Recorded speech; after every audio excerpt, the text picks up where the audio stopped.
Good evening, Vancouver. Welcome back to Canucks After Dark, June 26th. It is draft week, and your Canucks are picking 11th overall. And as always, I'm joined by my co-host, Canuck Clay. How are you doing today, Clay?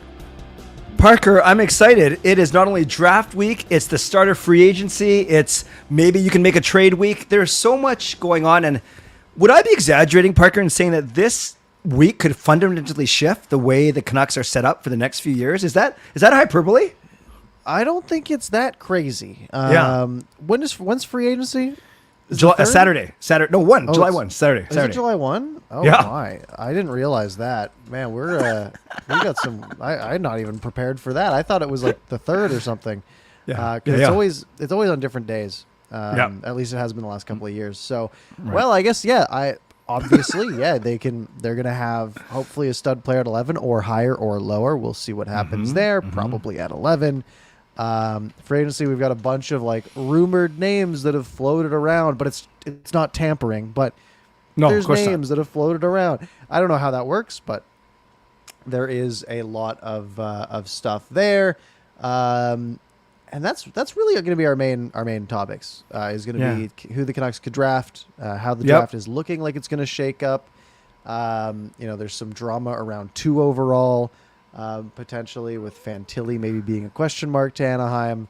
Of course, the Canucks at 11, and then of course some free agents coming up. Yep, and throwing a bit of awards talk maybe at the end, just and the Canucks performance in it. I think we're going to have a pretty full and fast-moving show tonight. So thanks, everyone, for joining us, and hopefully you guys are excited about this week as we are. Yeah, no, it's going to be a good old time. So what we should obviously start with the biggest news of the day. All right. And that is Daniel Sedin doing the gross grind 11 times in a single day. Yeah, what was that about? He's got to be, what, like 40? They retired like 5 years ago, like 42? Yeah, he's 42. Why did he do that, Parker? I don't know. I don't know if it was like a thing where they're supposed to... There's a multi-gross grind challenge that was on the 21st, last Wednesday. Yep. And there was 70 people who did it, and he just did it 11 times. That's absurd. It's 10 hours. That's 10 more times than I've done it in my life, Parker. Same here. That's crazy. But your time was probably twice as fast as mine. Maybe, but it wasn't as fast as, his fastest was 51 minutes. That was crazy. Obviously, that's not a huge topic, but I thought it was very interesting. Like, they could still play if they can do that. Oh, yeah. Do we know what, like, the winner did and how many he did, like 18 or something? It doesn't say. I don't know. It's like a charity thing, I guess. Wow. Good for him. Yeah. But yeah, we do have a bunch. So Patrick Allvin did a press conference earlier in the week, I guess last week now at this point. I think that was Wednesday that he did a sort of pre-draft availability, so a week out from the draft, where we do have some quotes that we should discuss. Do you want to start there? Do you want to start with draft stuff? Do you want to start with free agency stuff? How do you want to tackle this? I think if we go Canucks stuff first, because this is Canucks After Dark, and then lead into draft, because he did talk about the draft, and then if we wind up with free agency and awards, that might be a nice little arc. But by the way, before you lead us into this conversation about Allvin's formal media availability with like all media, did you see the one on Twitter that the Canucks put out with their new... I didn't watch that. Yeah, but you heard about it. Yeah, I knew it was a thing. Yeah, so they hired... Yeah, they hired this lady named Kate Pedersen, I think her name is, and she did most recently from Nashville market. She's good, she's fine, but it was weird. It was like a one-on-one with Patrick Allvin. You could tell they edited it because there's no awkward Zoom gaps or anything like that or silences, and it felt almost infomercially a little bit. That's kind of what I saw. Yeah. Yeah, it's a marketing gig, really. Right? Yes. Like it's a marketing role, and it makes sense. Like the Canucks can, marketing's not a bad thing to have. And I saw a lot of people sort of going at that, like, oh wow, they're hiring their own press, like they're gonna shut out all the independent media, and it's all gonna be whatever they want to come out. No, I mean it's really, if you think about it, it's video marketing, right? Like the ringside reporter role and sort of the editorial writer role they made. It's internal messaging essentially, and propaganda But propaganda is not an inherently bad word, right? It's just they're putting out their own information and their own marketing, and every team does marketing, right? They run their own Twitter and they pick and choose quotes and post those, right? Like it's I don't think it's a big deal. I'm giggling, Parker. I think that's the first time I've ever seen you use air quotes. That was pretty funny. This is a good thing. This is an audio it's half an audio platform. Oh, so good. Yeah, but you're right. That really quickly. Yeah, we'll see where this goes, and obviously they can hire anyone they want. They can say anything they want, and I don't worry so much about bias or unbiased. If it's more access and kind of different angles, I'm all for it. Why not? Mm-hmm. It's interesting. Yep. Of course. Yeah. More content is always good. Yes, I agree. Yeah, we have a bunch of quotes. Was there anything interesting from that was gleamed? Any insight?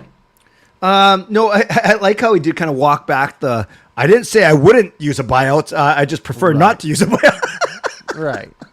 Yeah, you just prefer to not have the OEL contract on the books. Fair. Yeah. No, I'm happy for you to drop a couple of quotes. Nothing that stood out to me where I said, "Oh my gosh, I can't believe he said that." I do think Patrick Allvin is, as we talked about, he's trying to do more of these because Jim Rutherford basically exiled himself. So, yeah. So one interesting one, and we'll start with this, is Tanner Pearson. The quote from Patrick Allvin is, "The indication I have is that Tanner Pearson's hand is healing and he's preparing to be part of training camp." So all this drama about like medical malpractice and like an organizational malpractice, essentially. And it seemed like, will Tanner Pearson ever even be able to like hold a hockey stick again, right? Yep. And now it's like, I guess he's ready to play some hockey in 3 months. So that's interesting. And really the big thing from it, right? Like it's like Tanner Pearson, I think is sort of a net neutral on the team. Like I don't think he does anything super wrong. I think he's fine. I think he's a piece that is useful, but that is less LTI money that maybe we were sort of taking into account, right? You think about there was like, you get to put the OEL in, you get the OEL contract's not that big of a deal because the Canucks have cap space and LTI, but with Pearson coming out of LTI, and it was something like projected 5-something million, then that goes down to about 2 because he makes something 3.25. Yeah, it sort of make a little bit more sense, maybe, on why they had to do that buyout because they have even less flexibility there.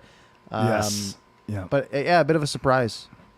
That's a really good point about. That's a really good point, actually. Not only Parker I think you and I and the fans collectively, we not only think about the LTIR situation and that cap space, but we always talk about this glut of wingers, and you and I have never ever mentioned Tanner Pearson as part of that glut of wingers. No, because he wasn't tradable, right? Like, and he really wasn't. We didn't even consider that he would likely play anytime soon.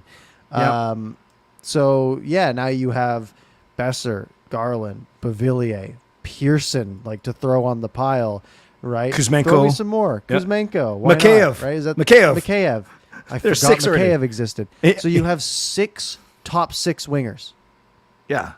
There's 4 spots, right? You have Pettersson, Miller, and then you've got, again, just so many decent Wingers, essentially. Mm.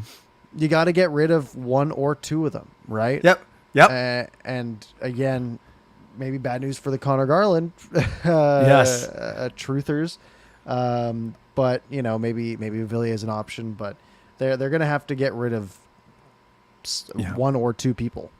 Great point, though. The six wingers we just talked about. Then we're hoping for big years from Podkolzin, Höglander, so make that 8. You know, Dakota Joshua is going to be on this team. That's 9. So now you have 9 wingers for 8 spots. Yeah. Right. And like guys like Phil DiGiuseppe, right? Yes. Who sort of filled in a depth role, right? Like those are bodies that might are pushing for spots as well. There's got to be a couple more dominoes to fall.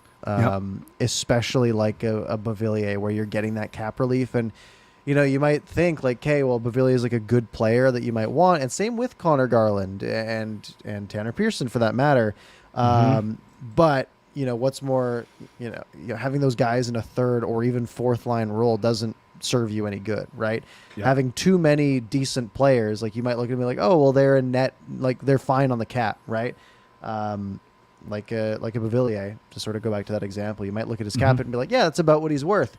But it's like, okay, but on this team, he's like a third line winger. because you have so many guys, and maybe you want Höglander to get a sniff in the top 6, right? Mm-hmm. Like, I don't think Podkolzin gets there this year. Right. You probably want him in the bottom 6, but with that top 6, I mean, is Podkolzin even in the NHL? Like, there's so many. You have so many wingers, Right. And you obviously have the big hole at 3C, but if you can get some cap space from getting rid of a winger or 2, really use that on a center and a D-man, and maybe you start to assemble a reasonable roster. Sure. And one more question to you, Parker, about Tanner Pearson. So, do you remember in the year end where they trotted the players out in groups of 4, and Tanner Pearson was with the very first group, I think, and there are some very pointed questions to him because they hadn't heard from him all season since he got injured, and there was thoughts of him filing a grievance against the team, suing the team. Now, so when you hear that, do you say, "Oh, I could see where that's come from," or do you say, "Oh, that's kind of ridiculous," or like, where do you come out on that? Yeah, that was interesting, right? That's why I'm surprised to hear that he's healing, because it seemed like it was like this big issue that he's not going to, like, he's never going to play hockey again, is what we sort of were hearing. So yeah, I mean, I guess some miracle happened and it's getting better. And maybe it wasn't medical malpractice or whatever it might be. But yeah, when you hear a guy basically representing the team and there's talks about, suing the team, it's a very weird, and then be like, oh yeah, he'll be back in September. Don't worry about it. Yeah. Like, what a weird dichotomy. Yeah. I want to be your second line left winger and I'm suing you guys. Yeah. Yeah, that seems odd to me. But okay. now, Okay. I mean, that might open up potential to trade a guy like Tanner Pearson, right? And that's now another winger you can add under the trade pile. Because you obviously aren't trading him on LTI, most likely. But he is in the last year of his contract at 3.25. But if he's playing in training camp, like able to play in training camp, I don't know how that physical would go that the trade might be conditional to, but definitely might be one of those names to add on the pile. Yes, I agree. So yeah, interesting to hear that come from Patrick Allvin. What else you got? Brock Besser. Sounds like he's off the block, according to Thomas Drance, which makes sense. So that really does push the Garland, Beauvillier guys, and maybe Pearson now, to sort of be the trade options. I don't see Mikheyev going anywhere. But, Beauvillier and Garland weren't signed by this group. Obviously, Beauvillier was acquired. That was, sort of a side piece. So what are your thoughts on where do you think Besser goes this year? I feel like we have this conversation all the time.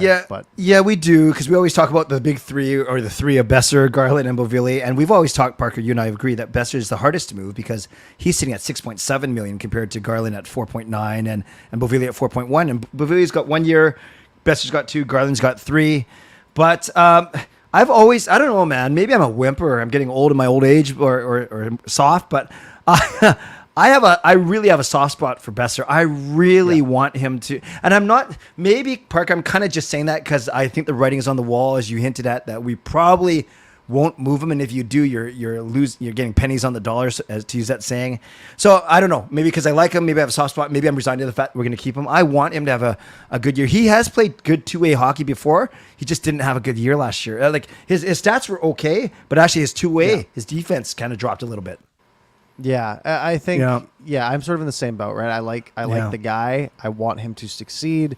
Obviously, it's better for us if he does. Just running out of this has to be the last swing, right? like we're sort of just really hanging on to that first year, because he really hasn't been that player since. But I think he's a smart player. I think he gets to the right places. He's not very quick. That's not his game. He doesn't have that same shot that he had, but he has a fine shot, and he knows where to be, and I think he can provide value, hopefully. You're right. I love. He's smart. He's got a good hockey IQ. I think, Parker, we joked around before. He passes like he shoots. Basically, it's like a grenade trying to get a pass, trying to receive a pass. Yeah. But I like him. I like him too. Let's root for him together. Absolutely. Also, Tyler Myers in the same boat, which isn't that surprising. The Canucks don't have defensemen.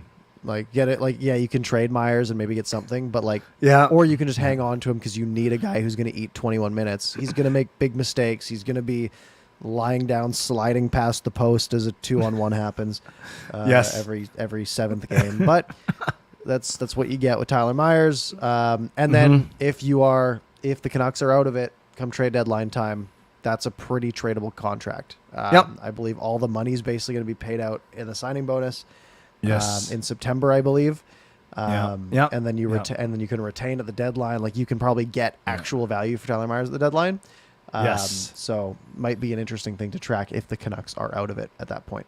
Yeah, you're right. And anyone asking, I think a few people, Parker, were asking early in the summer or early in the spring, how about buying out Tyler Myers? It doesn't make sense. He's already in his last year of the contract. Yeah, so you wait it out like they should have done with those other three guys that we've talked about before. Yes. By the way, you mentioned Mikheyev. To me, man, it's almost like he's a free agent. Like he was like a free agent pickup because he got injured in the preseason. So I feel bad, but it kind of sucks. We never saw the true, fast, tenacious Ilya Mikheyev, and he didn't have an ACL all season. Exactly. Like that sounds like it would be conducive to skating when it's like his thing. Yes. But I mean, point production wise, like because I remember like we looked at last year. After they acquired him, it was 21 goals, 32 points in 53 games. Well, this year he had 28 points in 46, right? Basically the same pace. Yep. So he didn't really regress even on one leg. Yes. He also went from 26 PIMs down to 2, which is an interesting stat. I don't know what happened. Like he's never been above 6 PIMs until last year at 26. But yeah, maybe a full off season of rehab like that could be a very interesting piece to add to the mix. He's going to be 29 this year already, and he's really only his 5th NHL season. He's only played 192 NHL games. Oh wow! He's only really because he was in the KHL until 2019. And then he hasn't played a full season. Right, he had 39 in the COVID shortened season. Then 2020 he had 54 in the 56 game season. 53 in 2022, 46 last year. So, wow, we haven't seen much yet. Okay, so he's a real wild card. Yep, especially depending on how his rehab goes. I'm hopeful for him for sure. I load him up with Pettersson and Kuzmenko to start the season and see what happens. Sure, it'd be a fun line. Yeah, yep. Because you got the speed to open it up, and then that would be good. Also, quote from Allvin, the last one from that day. Quote, I'm looking at options to trade up if that's an option. Noted that he also noted that the club is excited about 11 and won't make a trade just to make a trade. Michkov? Wow. I'm open to it. What do they have to trade up though, right? Like what are you actually doing there? Because you don't have a second. Yeah. So I really would be wary of trading much else, right? No. Like next year's first seems a little sketchy. Yeah. Couple of thirds does nothing. Nope. Right? Are you talking like Niels Höglander to move up potentially? Plus, right? Like Höglander at 11 doesn't get you up to 6 to pick Michkov, right? Because I think Washington's at 8. Yeah. And they're obviously sound interested. So you'd have to trade up to like 6 or 7. So I think it's 3 pieces. Lot because there's probably a few teams making that call if Michkov's around. Yeah. You're right. It's at least a roster player, a prospect, and the 11th pick, obviously. At least 3 pieces. Yeah, man. Okay, so was there anything else about Allvin, or should we move into the draft stuff now? I had one. Actually, this one is draft related. So yeah, I think we're good. Okay, so also the Canucks are getting a new scoreboard. Cool. So new black seats, new scoreboard to count all the goals we're going to be scoring. Yes, all the goals those wingers are scoring. That's the optimism that people want around here. Okay, back to Michkov. And this is a nice segue into our draft talk. If even nothing happens and somehow he's sitting there at 11, no brainer? I don't want to say it because they won't do it. Like, I don't know. I feel like if he falls that far, there's a reason. I was seeing some like anti-Michkov stuff where it was like, well, he got half of his points in 2 games against a garbage team, right? And it's like, okay, that's kind of fair, but also like he's been ranked really high for a while. I mean, is this not Podkolzin all over again? Right? Remember Podkolzin was number 3 in that draft for forever, and then he dropped to 10, and we're like, oh, sweet. Like this guy was like he was a faller, but he was so high, and that hasn't like he's been okay. Like he's been a below average 10th overall pick though. Yeah, So you're I right. get You're scared. right. I get scared. Like when Quinn Hughes dropped, there was Yep. no fear about that, right? Because it was like, oh no, the Coyotes reached on Hayes, Yeah. right? Yeah. But here, there's all this like, there's all the Russia stuff. There's like maybe character concerns apparently, and it's just like, and he's under contract for a couple of years, and they'll want to keep him there, and Yeah. et cetera. And they might not develop. Like he might be playing 8 minutes a night, like we saw with Podkolzin when he was playing in Russia. That's there's a lot of uncertainty, and if 10 teams ahead of the Canucks decide, well, not 10 teams, let's say 8 teams ahead of the Canucks decide there's too much uncertainty to go that route, then I start to get uncertain. Right. Right. If they run up to the podium and pick them, I'm stoked. Yep. But I'm a little wary. However, we should be wary about any player the Canucks take at 11th overall. 11th overall is nowhere near a surefire thing, right? Yep. You get some good players a lot of the time, but there's no guarantee. Yep. I don't think Michkov gets past Washington at 8. I really don't. Yeah, it seems unlikely. It might, if they really like him, and that's the thing, right? Like if they have Michkov as their like number 6, Yep. or maybe they're number 5, but they have like someone else at their number 7 who they think is going to make it to them. It's like, hey, well, is it really worth trading up that much for a guy you have 2 spots lower, right? Yep. Maybe not. Yep. However, if they have this big gap that they're seeing and other teams aren't, then maybe they can try to swindle a move up. The thing is, trades at the NHL draft are rare. Like there's not a lot, especially day one, right? There's not a lot of trading up and down like there is in the NFL, right? The NFL, there's things going on everywhere. Here, it's not really a thing. So if we agree, and this, I'm not bouncing off Michkov yet because it kind of goes into my question. If we agree that the big 5 is Bedard, Fantilli, Carlson, Smith, and Michkov, whatever order you want to pick, you mentioned also that there's some intrigue around number 2. Everyone's been thinking that Fantilli was going to be the slam dunk, but are you suggesting that there's been talk that it might not be him? Apparently, again, I haven't seen much. I just saw, they might not go Fantilli. What was their? Who were they thinking of? Was it Carlson they were thinking of? It'd be Carlson. It's got to be Carlson. So yeah, it says it looks like it's a given that'll be Fantilli, Carlson, Michkov, or Will Smith. It's so funny seeing Will Smith's name in all these articles. I mean, Carlson looks really good, right? Isn't he a winger though, or is he a center? No, he's a center as well. Okay. So then I wouldn't be, and he produced in the SHL, right? 25 points in 44 games. That's a men's league, right? Yep. 9 points in the playoffs in 13 games. Lots of assists. I think that's his thing, right? He's an excellent playmaker. I like him a lot. Fantilli's been the bona fide number 2 for so long that it's like it should probably be him, just based on the fact that like we don't know much else, right? He is older though. Like he'll be 19 in October. I think that makes him a little like he's sort of a late birthday, right?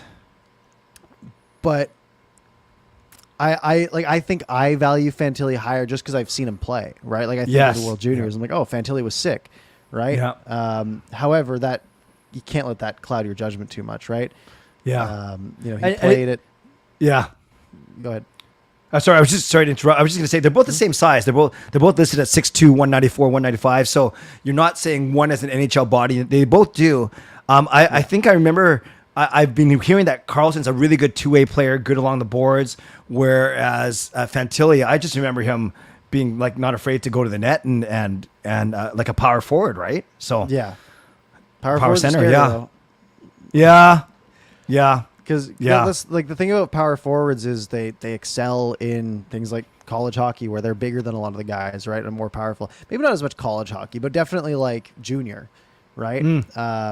But in college, I guess there's probably a lot of like 20, 21-year-olds they might be going up against. That's maybe less of a concern. Yep. Quite honestly, this sounds so bad, or maybe everyone else in the chat is just like me. I haven't really paid attention to Bedard, Fantilli, Carlson because there's no way those guys are going to slip to Vancouver. Like I kind of, no, of course not. Yeah, yeah. There's no reason for us to focus too heavily on that. It's interesting, and I'll be watching, and it'll be cool to follow. But I'm going to be looking at basically all the draft boards and seeing who's falling, and like, all right, is he going to make it there? Yeah. And then you get really excited, and they get picked right before, and you're like, It's like you ever do like, your fantasy draft or whatever. And, Oh, yeah. And you get your eyes on some guy and you're 12 picks away. And you think there's no, yes. Come on. Get there. Especially football because everyone's taking different positions. Yes. That's what it's like. And it's going to be fun. Yes. Yes. So I do have a quote, by the way, Sure. from The Athletic from 6 days ago, so it might be outdated at this point. But Sure. quote, multiple industry sources familiar with the matter indicate the Canucks are high on Michkov. The Canucks would not be scared off by the uncertainty should he drop and be available with 11th. Again, probably not happening, but maybe. Maybe. I'd be fine with it. Truly. And yeah, you could actually really good callback because Podkolzin, you're right, was ranked number 2, number 3, and then he dropped off a little bit. Michkov, they say, he's the second most skilled player in this draft behind Bedard. Yeah. Wow. Yeah, it could be a real boom or bust.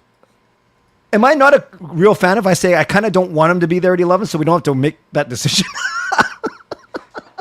Yeah, I think that's the PTSD talking. I think that's the pain of watching a Tkachuk go by, right? And where it's like you're so scared of making the wrong decision that you don't even want to be in their hands. Right. Really, we want the best player to be there, right? Yep. But I can definitely see where you're coming from. But if I was a betting man, I truly think he doesn't get past Washington. I really don't think so. Yeah, I think that's fair. But we'll see. So when we get to 11, yep. Let me pull up like a NHL draft ranking. I just want to get like a consensus sort of. The Eye on the Prize one's always good because that has like the actual consensus. Good. So they have Bedard at 1. Oh, Fantilli wow. 2. Fantilli 2, Carlson 3, Michkov 4, Smith 5. And this is power rankings. This isn't like projections. Right, Smith it's not a at mock 5. draft. Right. Right. Benson at 6, Leonard at 7. And I think that's probably where things will be, barring a defenseman getting picked. Right. Right. Like the top 7 sort of feels like those are the guys, except Michkov falling or something like that, or someone pulling like a Simashev or a Reinbacher ahead. So then at 8, so these are guys who can reasonably be available when the Canucks go up to the podium. Dalibor Dvorsky. Yes. He was his best ranking is 6th. His average is 10.31. Oliver Moore, a centerman from the U.S. development program. Supposedly the fastest skater in this entire first round. I like speed. He's ranked at best at 6. And then these are the two interesting ones, right? So consensus ranking has Sandin Pellikka at 10. Which is interesting because the best ranking has him at 5. The worst has him at 26 of all the things that have been amalgamated together for an average of 12th. So that's a big range. That's one of the biggest ranges in the top. It is the biggest range in the top 10 by far.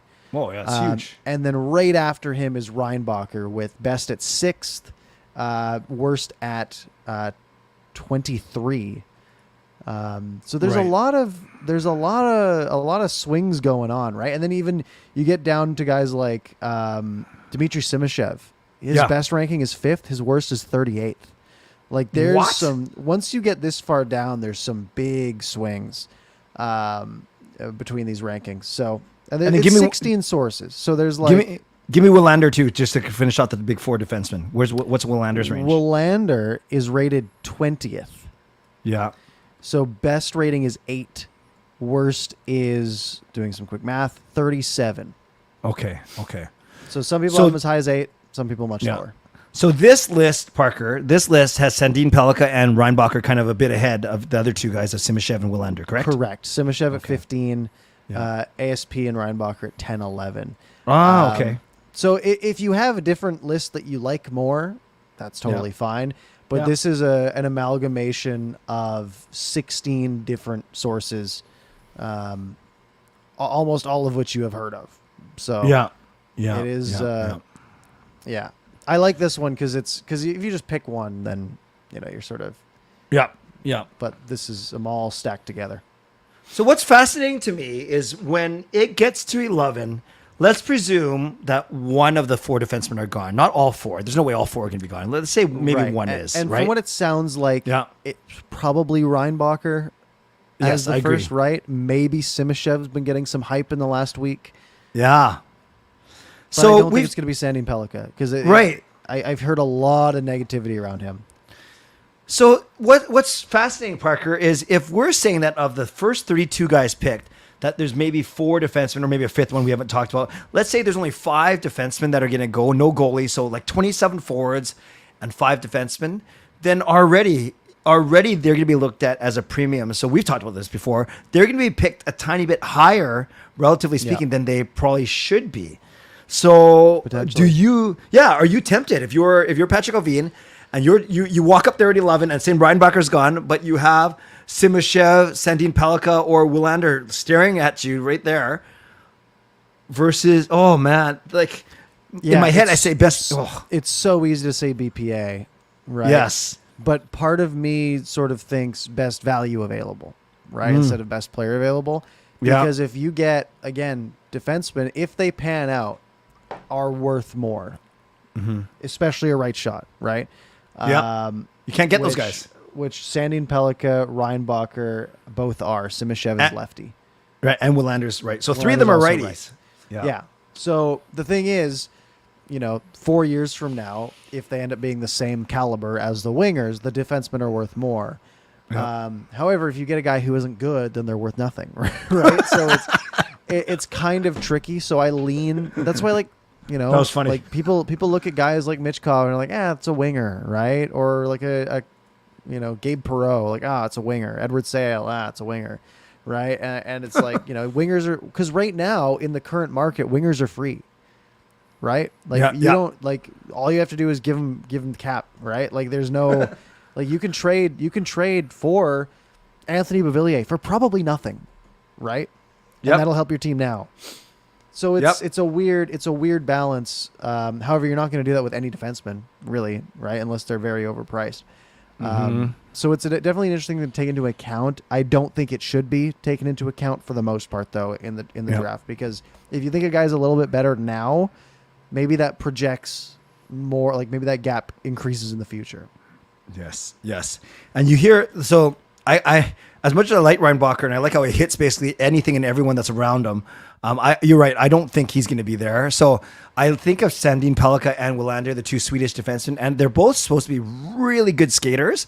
So I salivate thinking you have Quinn Hughes on one pairing and you have one of these guys on the next pairing 2 or 3 years from now. That's pretty cool.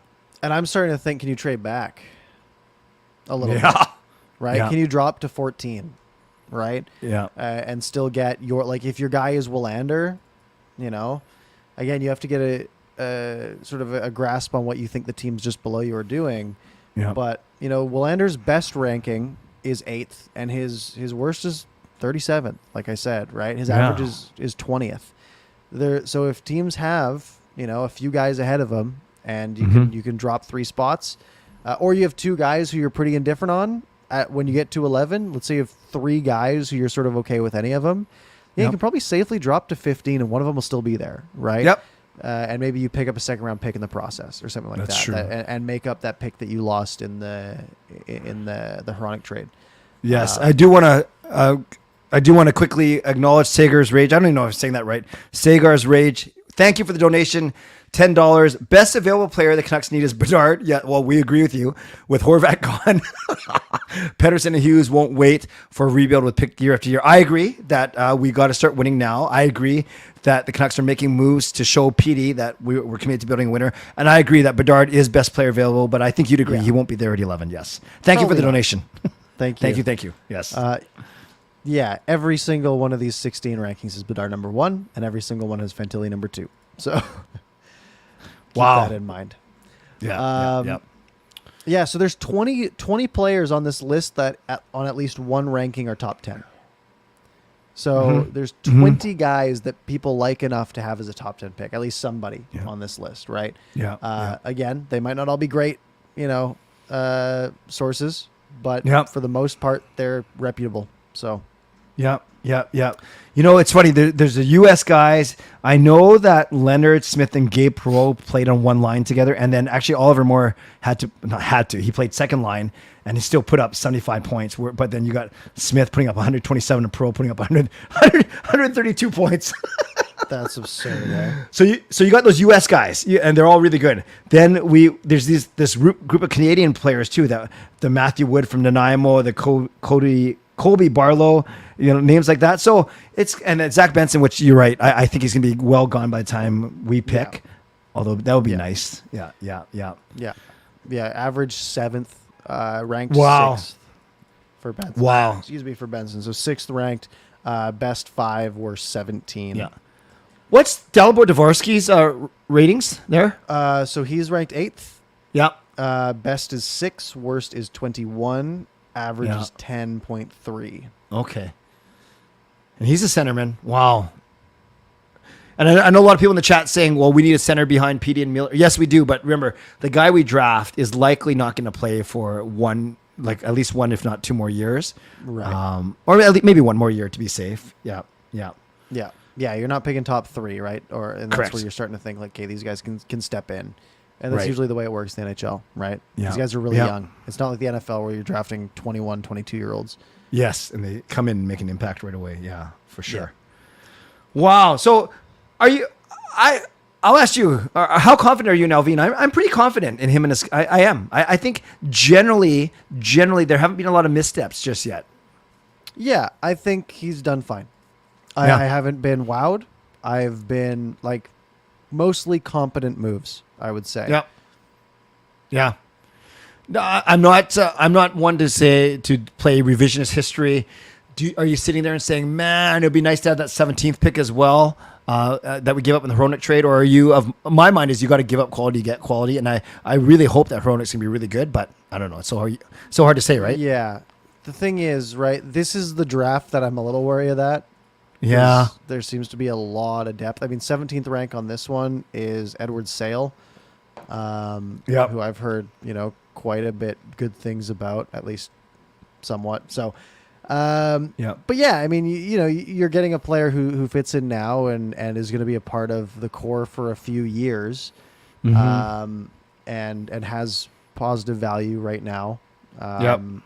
So I think it's fine. It would be nice to have that extra pick. Might be again, if you have that pick, are you using that to jump up and get Michkov at 7, right?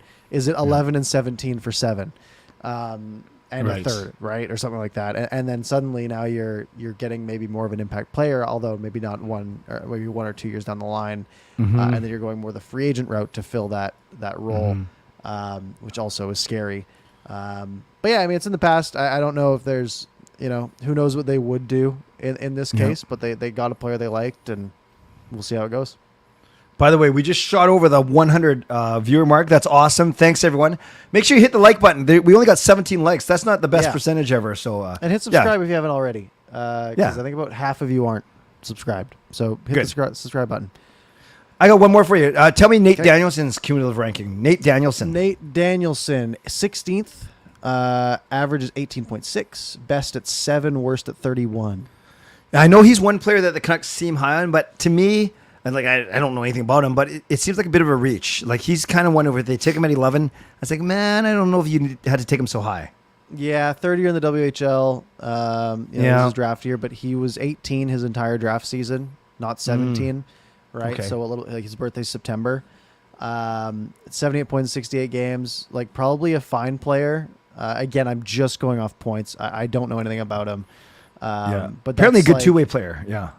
I would hope so with those points. I would think because I would expect someone there to be maybe in the 95 point range in a season instead of 78. Not that 78 is bad, but at that, your third year in the WHL, if you're going to be a top 15 pick, you should be excelling. And 78 points in 68 games is excelling, but I think having a good two-way game then emphasizes that a little bit more. Yep. NHL mock draft. So remember, you made a good point. Mock drafts are different than rankings. Because rankings, they're just saying these are the best players. Mock drafts, some of the writers, they try and think about need as well, not always. So in NHL.com, hearing about exactly. Yes, and NHL.com has Vancouver picking. They had two writers. One of them picked Tom Willander. The other one picked Nate Danielson, and they said he's a right shot center who can play all situations. Yeah. Interesting, and he's a real riser apparently. Yeah. Which is kind of scary, but also because sometimes people get too attached to like one thing, right? Like, oh, did he have a good playoff, or oh, did he have a good World Junior, right? Like, is that are people overrating that potentially? Yep, really, really good point. Oh man, I'm not. Yeah, I think we're ready. Yeah, so that's for those of you programming note. Wednesday night, the 28th. I'll have a show on my channel. Clay, I think you're joining me too. I'm gonna do my best to. Yes. Yep. Okay. I'm definitely not doing anything of my own. It's either you or nothing. And it's at 5:00 the draft, I imagine. It might even be 4 because it's funny. I checked my. Actually, I don't know. 4:00. Yeah. So 4:00 live on ParkersPucks YouTube channel. I will be there. Clay might join me. So come hang out. Yes. And the link to my channel is in the description if you want to come do that. And you can see Parker's eyes light up every time the guy that he wants is still alive. Mitchkov's still there. It's at 8, right? Like, oh, is he gonna? And then he gets picked at 10, and we cry together as a team. Together. All right. Should we go to free agency? Let's do it.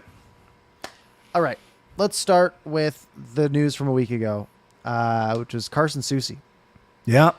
Carson Soucy, a name that is being floated as a player the Canucks like. Don't know how. Again, his rights are owned. The Canucks can't say they like him. Projections are like projected value contract wise, 3 years at 2.6. Okay. Is like sort of the average projection. However, UFA probably will be higher. Maybe it's 3, maybe it's 3.5. Maybe there's an extra year tacked on there, right? We don't know. What are your thoughts on Carson Soucy as a player? You know, I didn't think I knew who he was. Obviously, I knew he was playing in Seattle. I knew he's big. Isn't he like 6'4", 6'5", something like that? 208. Yeah. But if we're not worried about a burner, we don't need a burner. We just need big and I don't know how mobile he is, but we saw. I kept talking about how Vegas' defense, not only can they escape, but they're big boys, and we don't have any big boys really. Well, Ty Myers is big, but aside from that, we don't have a lot of size. So I'm not worried. We don't need speed. We need someone who can protect the net, be a little nasty. So I'm open to it, and especially, 3 years, even at 3.5 or 3.75 is a lot better than whatever is. Only else, what is it? 4 more years at 7.2? Yeah. I don't have a lot of problems with that. Yep. To be completely honest. He's going to be 29 this year, so I'd want to be 3 years. The fourth would be a bit of a stretch. Yeah, if you're around the $3 million mark, and he's going to be probably your number 4. Yep. Again, the Canucks are, I don't like just throwing money around willy-nilly, but the Canucks need defense. Yeah, they do. I think Carson Soucy is a player that isn't going to have a big drop off. His game doesn't rely on foot speed from what I can tell. Production wise, he's, last year for the Kraken, 78 games, 16 points. He has a plus 18. Again, plus minus isn't the end all be all. But he seemed pretty good. You don't see like many clips of him making a big mistake like you do Tyler Myers. I think that would be fairly prudent if you can pull, like a 3x3. It's not breaking the bank. It's a reasonable number for a top 4 defenseman. Again, top 4, right? Like number 4-ish. Maybe middle 3, middle 2. I don't even know what you say there. 2.5. Yeah, like a 3-4 guy. Yeah. And I don't think he's going to have that big drop off, and he can sit there and do just fine. Yep, and you play him with Philip Hronik, then you play Myers with Hughes, I guess, unless you upgrade someone else on the right side. Because I don't think you're playing Hughes and Hronik together. And I don't think you're playing. Well, they'd be pretty tall though, 13 feet between Soucy and Myers. Yeah, right. You do the Myers Soucy line. I used to play. Like NHL 14. We just draft the biggest guys. Tyler Myers was one of them. You just get the 2 biggest defensemen, and then you turn hitting all the way up. You have a great time. Awesome. But yeah, like that would be slow, probably, like not super fast. Yeah, But we're used to seeing pretty slow defensemen. Soucy seems at least fairly smart, so hopefully it's not too big of a deal. Yeah, I'd be fairly okay with it. I would be too, and it sounds like the Canucks won't be the only team in on it, though. Obviously. Let me put a poll in here. Soucy. Sure. Let me type Soucy. Yes or no? Ask. So you can vote in the chat right now. Do you like Soucy or not? Any other comments on Soucy on your side? No, that's good. That's good. All right. 9 yeses so far. 100%. Wow. 15 votes. 80-20. Okay, I'm gonna vote. 18. I'm voting. Okay. I didn't move the needle. We're sitting at 84% right now. 85%. Not the best vote turnout. You know, we got 100 people, only 20 votes. But a pretty resounding yes so far. Resounding yes. Yeah. From the people who at least care. So, fair enough. We'll end that there. Let's go to note number 2. And these ones come from today, from Donnie and Dolly, if you're ready. Mm-hmm. Number 1, Canucks are out on Milan Lucic.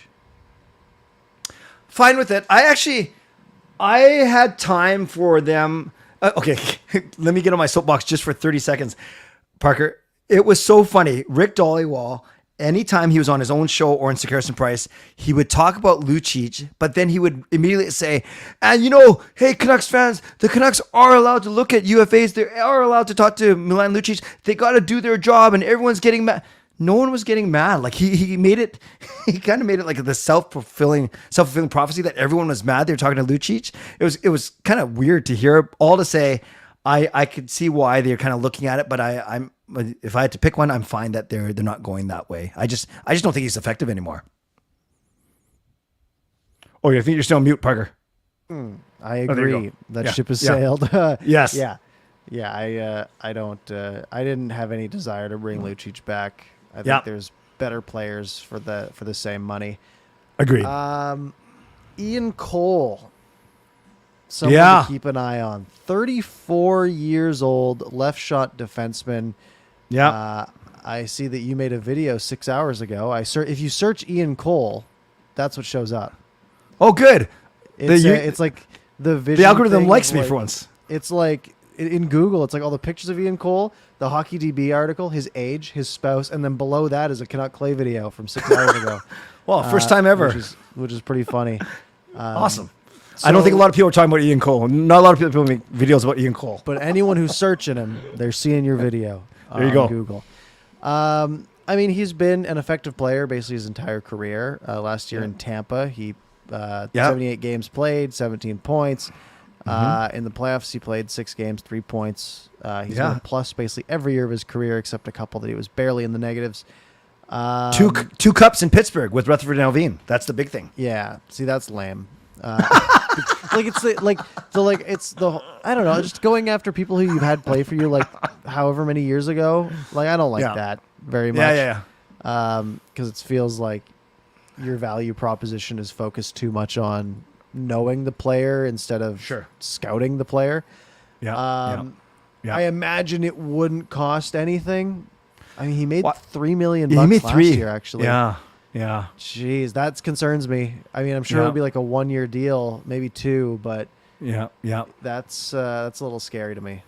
So I don't think you have to do this, but I'm pretty sure just based on what people are saying in the chat, if you put a poll up for Ian Cole, it might be reversed. It'll be 80-20 no, I think. Yeah, I don't even think I have to bother.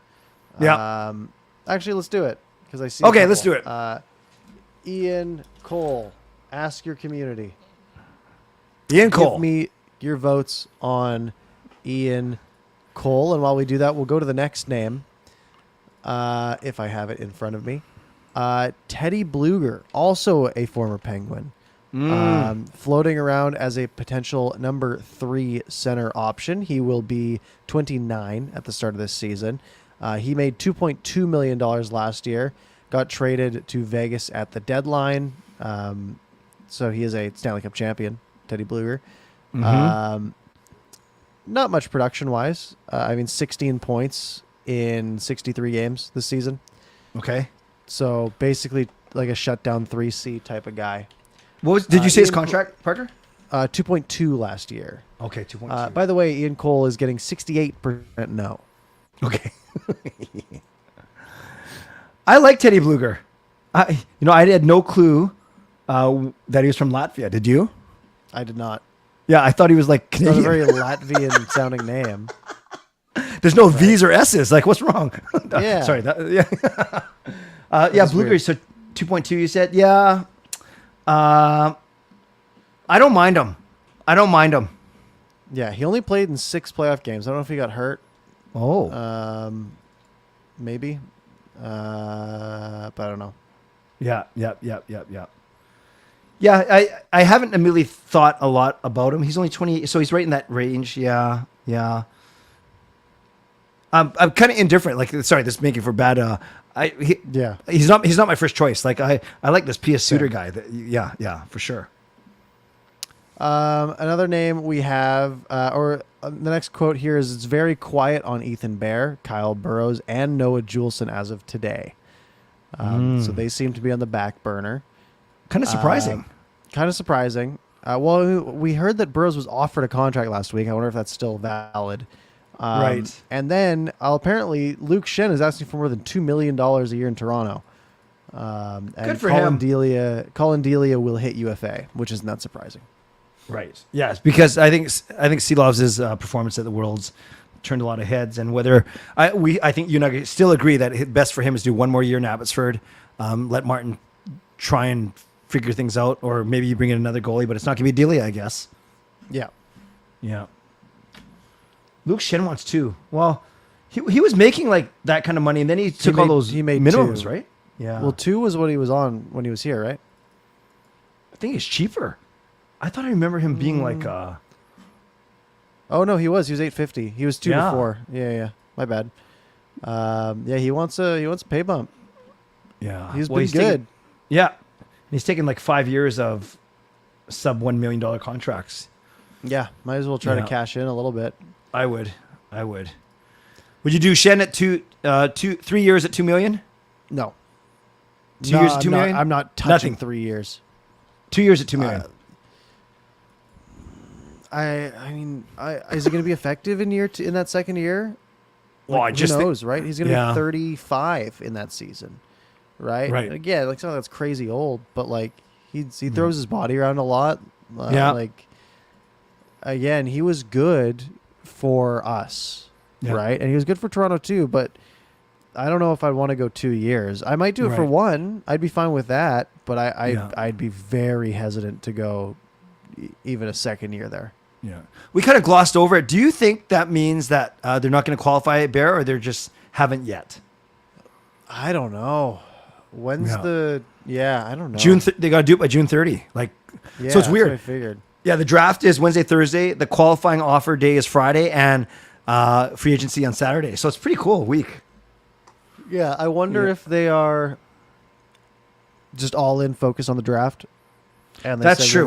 We can wait till June 30th to qualify. I'm like, we're not in a rush there. Let's focus on the draft and that's a good figure out the point. contract stuff later. That's a good point. Again, we don't want the old I ran out of time. Again, it's a different guy, different regime. We've been burned before. Speaking of which, all those Calgary guys won out. It's crazy. Yeah, Calgary is going to be a train wreck this year, right? We talk about, who's going to fall for the Canucks to get in, and Calgary didn't get in, but barely.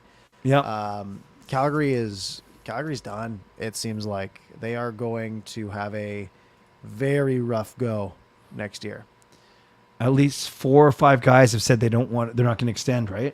Yeah, and apparently they're about to back the Brinks truck up for Lindholm, right? Which is concerning, very concerning, because as he enters his 30s, probably a good deal for 2 or 3 years. But sure, again, are the Flames trying to make one last grasp, but they're going to lose a lot of their core players? So if you think about it, right, if the Canucks improve this year, they then need to get past one of the other 4 teams, right? They'll be ahead of the Sharks. They'll be ahead of the Ducks. I'm not concerned about that. They got to get ahead of Seattle or LA, really. Mm-hmm. That's going to be the target. Well, if we steal Carson Soucy, we will beat Seattle. There we go. That's all we need. We'll see.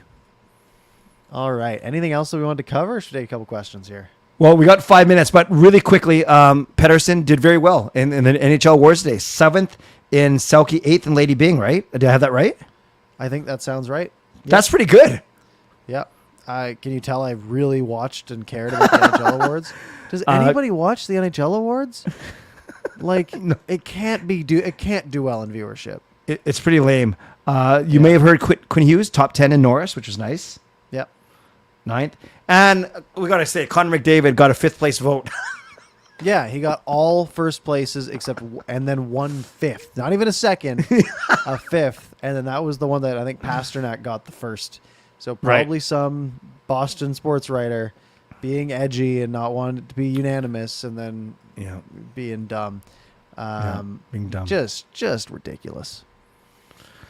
Yes, just ridiculous. So there we gave a minute to the NHL Awards. Done. Perfect. Very big news. While we're still here, guys, Wednesday, the draft. Clay and I, hopefully Clay, if he's available, on my channel. Big show, 4 p.m. Wednesday. Yeah. Don't miss it. Set your alarm. What, people are going to be sleeping? I don't know. People go to work and forget that things are happening. True. I don't know. All right, 5 minutes of questions. Peter says, would you rather take Simashev or Willander if the Canucks take a defenseman at the draft? Oh. It's tough. Again, I like going by the rankings, and that would be Simashev. Yeah. I don't know much about him because his name really started to come up in the last couple of days. It seems like. Yeah. What are we looking at stats wise? KHL 0 points in 18 games last year. Yep. But 10 points in the MHL, and he was a plus 22, 6 points in the playoffs there. So the junior league there. Who knows how many minutes he was actually playing in the KHL? Like probably minimal. And what is he? He's big, right? 6'4", 200. I mean, I'll go Simashev for the fun. I would too. And I kind of made this point in my Ian Cole video today because with the OEL buyout, I'd say we're equally desperate for a right shot D and a left shot D. After Hughes and Hronik, basically it kind of falls off pretty quickly. So I don't think you have to go right shot D anymore. You just want a good defenseman. Yeah. Again, you look at like right shot D do have a little bit of a premium, but really defensemen have a premium in general right now. So I don't think you're too concerned about side. I think you're concerned about having a good defenseman. Mm-hmm. Mm-hmm. Will Hirose make the team? I know I have a soft spot for him as a Japanese player, but I don't know. Probably not. Not this year. He is 24, right? Like he's not young, but he hasn't played pro hockey, right? He played 4 years in the BCHL. He then played 3 years for Minnesota State, and then he just played 7 NHL games, and he was pretty good in those 7 NHL games, right? And I think throw him in camp, give him a real opportunity to make the team. Doesn't hurt, and could be a nice sort of Troy Stetcher-esque surprise of a guy who just sort of makes it out of nowhere. Mm-hmm. However, he hasn't played any pro hockey, right? I have no problem with giving him a year in the AHL, or even have him as a call-up option, right? Maybe send him to the AHL and he does really well, right? Yeah. Sure, have him as a call-up option in January when somebody goes down, right? I don't think that's a bad idea at all. Right. No, I'm with you. I want to see. I want to see him on the team eventually. Who out of the top 10 will make a surprise pick? Oh, I don't know. So what teams? I mean, Anaheim could be. And Arizona always does something. Well, not always. They did the Barrett Hayton pick, as you mentioned. Arizona's always. You always wonder about them. So let's go with Arizona at 6. Yeah. I don't see anyone going too crazy. There's always a couple teams that maybe overthink it a little bit. Yeah. But I don't think we're going to see anything absurd. Yeah. You want Tanev to come back with a sweetener or with just anything? Do you think he's still got game in him? I mean, he hasn't. When's the last time he missed? He missed what, 17 games this year? I mean, he played a full 82 games last year. Like that's like 2022. Like that's crazy. Yeah. We never thought that would happen. I think he's still effective. What does he make? He makes 4.5. That's a lot. That's a lot. Includes this year. So like, are you Did he request a trade? Was he one of the guys that wants out? No, he hasn't. He hasn't. Okay. Like I don't. I guess maybe if they are really tearing it down, like maybe they'll move him. But they also could probably wait until the trade deadline to do that, right? Right. Let's end on this one. This is pretty good, actually. If you could undo one Jim Benning move, would it be A, the Eriksson signing, B, the OEL trade, C, letting Tanev, Markstrom, Toffoli, Stetcher walk, or D, that should be D, Julevi pick? Whoa. The OEL trade seems like such a slam dunk here until you really think about how good Matthew Tkachuk is. Yeah.